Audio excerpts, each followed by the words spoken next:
শাপলা চত্বর হত্যাকাণ্ডে শুধুমাত্র ঢাকাতেই অন্তত ৩২ জন নিহতের প্রমাণ পেয়েছে ট্রাইব্যুনালের তদন্ত সংস্থা। হত্যাকাণ্ডের আর্থিক সহযোগীদেরও আসামি করা হচ্ছে বলে জানিয়েছেন চিফ প্রসিকিউটর। সমাবেশ ঘিরে সারা দেশে চলা হত্যার বিচারও করবে ট্রাইব্যুনাল। তদন্ত শেষ হয়েছে ৯০% কাজ। আসামি তৎকালীন সরকার প্রধান সহ আইন শৃঙ্খলা বাহিনীর শীর্ষ কর্মকর্তারা। ৫ মে ২০১৩ মতিঝিলের শাপলা চত্বরে চলছিল হেফাজতে ইসলামের মহাসমাবেশ। রাত ১১টার পর বিদ্যুৎ সঞ্চালন বন্ধ রেখে চালানো হয় নারকীয় হত্যাকাণ্ড। অংশ নেয় পুলিশ, র্যাব, বিজিবি।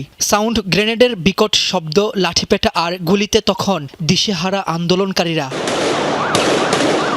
শুধু ঢাকাতেই নয়, ৫ ও ৬ মে নারায়ণগঞ্জ, চট্টগ্রাম সহ বিভিন্ন স্থানে মাদ্রাসার আলেম ও শিক্ষার্থীদের ওপর চালানো হয় অকথ্য নির্যাতন। এরপর মৃত্যুর সংখ্যা নিয়ে চলে লুকোচুরি। রাজনীতি আর প্রহসনের কারণে বিচার হয়ে পড়ে অনিশ্চিত।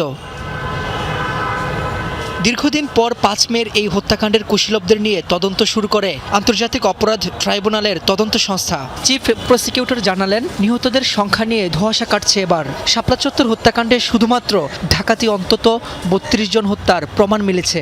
সব মিলিয়ে মৃত্যুর সংখ্যা জানা যাবে তদন্ত শেষে। প্রায় ৩২ জনের তো আমরা মৃত ব্যক্তির তালিকাই পেয়েছি, যেটা এই শাপলা চত্বরে অন দ্য স্পট মারা গেছে ৩২ জন, নারায়ণগঞ্জে মারা গেছে, চট্টগ্রামে মারা গেছে। আমরা তো সব প্রমাণ পেয়েছি। আগামী ৭ জনের মধ্যে এই মামলার তদন্ত প্রতিবেদন দাখিল করতে চায় প্রসিকিউশন। পুলিশের লোক যারা জড়িত আছে, আমাদের সরকারের ঊর্ধ্বতন ব্যক্তিরা যারা জড়িত আছে, অনেকে ফাইন্যান্স করেছেন বলে আমরা তথ্য পাচ্ছি।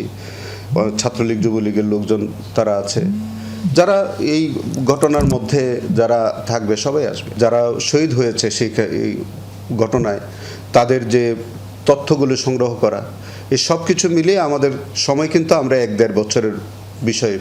ইনভেস্টিগেশনটা হচ্ছে ১-১.৫ বছর যাবত। এ মামলায় সাবেক প্রধানমন্ত্রী শেখ হাসিনা, সাবেক স্বরাষ্ট্রমন্ত্রী মহিউদ্দিন খান আলমগীর, তৎকালীন আইজিপি হাসান মাহমুদ খন্দকার, অতিরিক্ত আইজিপি শহীদুল হক, ঢাকা রেঞ্জের DIG Chowdhury Abdullah Al Mamun, DMP commissioner Benazir Ahmed, র্যাবের সাবেক কর্মকর্তা জিয়াউল হাসান অভিযুক্ত। তাছাড়াও সাবেক স্বরাষ্ট্র প্রতিমন্ত্রী শামসুল হক টুকু, গণজাগরণ মঞ্চের মুখপাত্র ইমরান এইচ সরকার সহ ১২ জন ট্রাইব্যুনালের এই মামলায় গ্রেফতারি পরোয়ানাভুক্ত আসামি।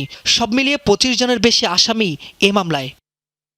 রাব্বি হোসেন, যমুনা নিউজ, ঢাকা।